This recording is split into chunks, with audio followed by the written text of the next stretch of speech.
This is the new Yokomo ready-to-run rear-wheel drive drift car, and in this video we're going to be unboxing it, giving it a first drive to see how does it drift straight out of the box. If you're new to the channel, welcome. My name is Troy and this is Roadside RC. One of the things you'll find me doing is crawling and bashing and drifting and racing, plus doing product review videos and how-tos. If you follow the channel, you'll know I am very passionate about helping people get started with RC drifting. So I'm very excited to see this new offering from Yokomo. This is the Yokomo Ready to Run. Comes with absolutely everything you need to get started straight out of the box. We're going to be looking at how does this run and giving our initial thoughts of is it actually worth getting as a ready to run RC drift car. First up, let's get it out of the box.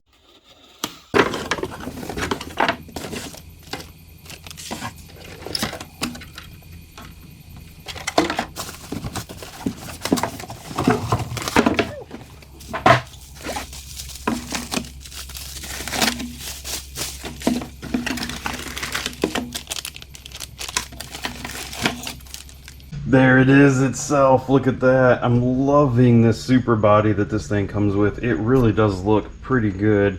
Yes, we are talking stickers for windows and headlights. You know, you're not at the price point that we're talking here, you're not going to get the fanciest body ever, but it is a good solid base that we have that we can actually add some like SRC sideways scale details to. We can, you know, touch up some of the body lines and things like that and really make this look rather good straight out of the box. Also, what comes in here is we have this whole kit of kind of some accessories here. These end up being some cones that you can use and then you can actually drift around them. We have the rear diffuser and battery parts. You get the charger and a nickel metal battery. So honestly, this, when I look at this straight out of the box, I think about this being a waste. I review a whole bunch of like $100 RC vehicles that can come with a LiPo charger and small LiPo instead of a big honkin' heavy nickel metal battery, a super slow charger. I'm not super impressed with this. I think that Yokomo either could have just like flat left this out or could have included some basic budget LiPo stuff here in its place, and we as a hobbyist would have been much better off. Second thing here, we see the standard controller. If you're familiar with the MST Ready to Run, oh my gosh, this thing looks familiar, and I'm kind of surprised that they use the same one. However, it does have a lot of adjustments. It has a lot of controls. Is it as nice as a Futaba that you'll eventually upgrade to? No, but it will get the job done for us to get started. There's a very, very basic toolkit with a couple screws here that's honestly pretty much, you know, it might get you by. There's a little bit of turnbuckle wrench in there. That'll probably be the most useful thing in the kit. It does come with the full YD-2Z manual, which is really nice because it is the full assembly manual for this chassis, which means if and when you ever have to do any kind of service to this, you have all the part numbers and all the diagrams, everything you need in order to help you out. Look, there's even setup sheets in here, part number guides, and everything like that. Really, really great that they allow us to have this. There is a YD-2 tuning tips because, of course, with drifting, people are going to want to do some kind of upgrades to the car. And so here they actually provide you through what is the first upgrade? Replacing shocks. Second upgrade is the knuckles. Third upgrade is rear suspension. Fourth upgrade is shock tower. So they actually provide you the part numbers, estimated prices, all that kind of stuff for what you would need. There's a couple other exploded views here. This is all a manual around the gyro setup itself. Now this vehicle does come with a fairly basic gyro, which is really kind of surprising since Yokomo does have a couple other offerings, but clearly they're looking to save a little bit of money. But it does have the ability to use both analog and digital servos, and it shows you how to do all the programming of the gyro if you need to change anything from out of the box. And then lastly, along with this TX3 controller is its manual itself. And it provides you the walkthrough of how you use all the different parts. So I'm going to get this battery charging and we're going to get this shell off and we're going to start looking at what is included underneath the body.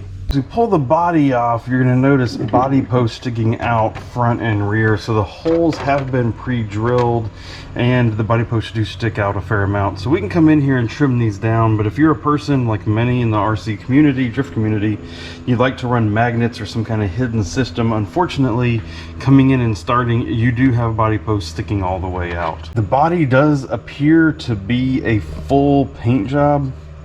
So a red then overlaid with a little bit of white. And so I believe even if we do pull these window stickers off, you're just gonna see red underneath. Now this is where we get a little interesting on the underside here. Two big deals that you do see here. It is a brushed ESC, brushed motor combo. And there is literally zero markings on the motor whatsoever. I've had a lot of people, as I've asked about this car, just really complain about the brushed setup in here instead of brushless. But the truth is, saves a decent amount of money for Yokomo. And I've driven brushed rear-wheel drive drift cars before when I tried to make a very budget $300 entry-level car. And it did fine for the most part, as long as it was geared appropriately and run with the right battery. So I'll be very curious to see if that's the case with this one. The other thing that you notice here is we don't actually have oil-filled shocks.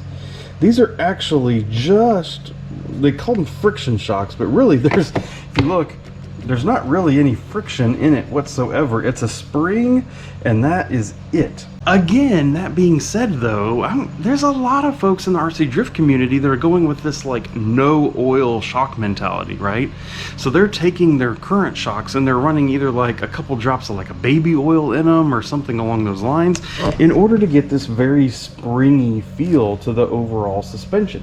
So far, I have not been a fan of that kind of trend or folks that have been trying that, but some people love it. And at the end of the day, that's basically what these are. These are a spring with basically no oil in them, right? They move nice and free. There's no binding, there's no issues like that. So I'm gonna hold off total judgment until we actually drive the thing. We do have this very basic Yokomo gyro. I'm gonna be very curious to see how it drives. Again, we have the instruction manuals over here for how to tune it and what to do with it. But I mean, you know, Yokomo has multiple gyros that they offer, from the YG that's included in many kits already to the DP, which is, actually I have one sitting right here. So the DP V4, that is actually one of the most popular gyros in the market. I understand maybe not putting the DP in this system, but having a whole different gyro in here and not using at least even the YG is kind of surprising. But the truth is, even if there was a YG in here, I would have been suggesting that folks upgrade to the DP anyway. So I'm curious to see how this drives. Basic servo in here. It looks like full-size basic servo in here. We are using the bell crank system, and it looks like the general alignment out of the box is actually pretty good. So I'm pretty happy with what it's looking like so far. They still did leave us with the metal drive shafts and the metal out drives. We still do have multiple different mounting spots for tuning on these rear uprights. Like we still have a fair amount here so far of adjustability, and I bet this thing's gotta be pretty light, except for that heavy brushed motor. This thing's gotta be pretty light, really, compared to, you know, some other vehicles that are out there. So I'm curious to see how it goes. Other thing of note, I don't know if this will come across in the GoPro or not, but this is, I'm also surprised these are not Yokomo DRC or DRA tires, or at least they're not branded in any way, shape, or form. And you can tell that it's a lower quality manufacturing for sure, because you can actually see the injection site here. It has a whole different surface texture. You can actually feel it, like, so it's not perfectly round. Really kind of surprised that these tires, and you can see them on all of them. There you go. All of them, all of them, all of them. You can see that. So it's a, feels like a fairly hard tire. I'll be curious how it drives. You did notice when I did this, it is an open diff. It is not a locked diff, so that is a good thing for us. Lastly is honestly this, I always call it the Tamiya style plug. I don't know if it has a better name for it, but really, like, nobody's used this style of plug except for Tamiya since like the 1980s. Why in the heck did they not use like a T. Dean style, at least something like that? This, I mean, honestly, it's gonna almost almost immediately get cut off. We're going to end up switching from that nickel metal to a lithium battery in short order anyway, and this is either going to get cut off and put bullets on or get a different kind of connector on it. The good news is you are getting some good Yokomo quality though with this kit. I've now been spending a good amount of time looking over it. I have not found any loose screws. I've not found anything. Gear mesh looks great. Everything from the whole kit looks very well pre-assembled, which is certainly a curiosity that you always have when you buy a ready to run is, how good was it really put together? So this one overall does look rather well put together straight out of the box. I guess I'm ready to get this battery in it and give it a shot. Controllers on, cars on. We have steering and throttle, brake. One of the things you want to look at before you get started is endpoint setting. Make sure you're not really overexerting that servo. So you're looking to see when the tires stop versus when the servo stops. And it looks like, again, from the factory, it looks like they have it set really well. Now as the gyro appears that it's working. Now I'm going to start running it actually in my garage here on my concrete floor. So I'm going to take these tires off and I'm actually going to swap them over for some tires that I've used in here before. I want to keep these tires pristine until I get a chance to drive them on carpet and see what they feel like. Every time I test a new vehicle or a new setup here in my garage, I always do three things with it. First is a circle, just plain simple basic circle. What does that look like? How controllable is the car? I then go to a figure 8, and then lastly I do what I call the big C. And so between those three things, it's usually a pretty good indication of how the car is going to drive. So let's get started with that just basic circle.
First thoughts of this box stock drive. Let's go through the concern items specifically. Nickel metal battery is one. Is that really an issue? So far it hasn't been. The nickel metal battery has plenty of power. I have not killed it yet. It seems like it's running nice and long. You got to think we're not using a big high powered ESC with a lot of turbo and boost, so it's not really drawing that much amperage. So far that nickel metal battery is fine. Second concern item was that brushed motor in ESC, same as the nickel metal battery in that case too. It has plenty of power for anything that I would do in a situation like here in my garage. I'm very curious to get it to a bigger track and see what that feels like. However, when I go to the track, I'm going to bring some different pinions with me, because it's wheel speed. Motor go burr, right? Like, the motor just makes the spin, and what we're really looking for in drift is wheel speed. And so all I have to do, if I don't have enough wheel speed, all I got to do is throw a bigger pinion at it. And so I'm going to bring some extra pinions with me when I go to the track. And we're going to see just how that total wheel speed feels. The third thing was the non-oil filled shocks. So far, no issue. Again, my floor is very smooth here in the garage, and so we're not really seeing any kind of issue with needing to really absorb a bunch of bumps or anything like that. Last issue, number 4, was the gyro, and that's something that we still need to work on. The gyro does well, car is drivable, but if you can notice clearly in the video, there's a bunch of gyro wobble. Now, I've been reading in through the gyro instructions more, and there is a way for you to actually adjust the gyro gain using a combination of the controller and the gyro itself. And so I'm going to be messing with that a little bit, dialing back the gyro gain a little bit to reduce the wobble that we're seeing there. But we came here today with one very, very specific question. Is this a good enough car to get as a beginner entry-level intro to rear-wheel drive drifting on a budget? And the answer is really yes. The truth is, for getting into the hobby, there is not a cheaper way to get into it than this car right here. I'm really surprised. I kind of expected this might be a no. If I'm going to be absolutely honest with you. I kind of expected to not like it very much. But the price is down below $350. It truly is fully ready to run, coming with the controller. Heck, you even get the little drift cone things to go around. The gyro's adjustable. It does come with a horrible charger and a horrible battery, but it gets you running. You know, I don't believe this car is necessarily going to be competitive necessarily as it sits straight out of the box when like a drift comp. But for having fun in your garage like what I do here sometimes, pretty good setup, really, honestly. So it's time for me to slap some Roadside RC stickers on here, claim it as official, and I'm going to start messing with this gyro gain, and I'm going to start doing a couple other things to it. So be on the lookout, all right? There's going to be a lot more coming with this vehicle. I think this is a good platform to do some experimenting with Yokomo stuff on. So you should keep a look at the channel. If you're not subscribed, go down there, click it now. As we leave here today, I'm going to leave you over here with my RC Drift playlist so you can see what some of the other vehicles from Sakura and MST that I have driven in the past, the Usakanis, that kind of thing. So come over here and check that out, and I am going to get to working on tweaking this car a little bit more. So thank you for watching. We'll talk to you later. Goodbye.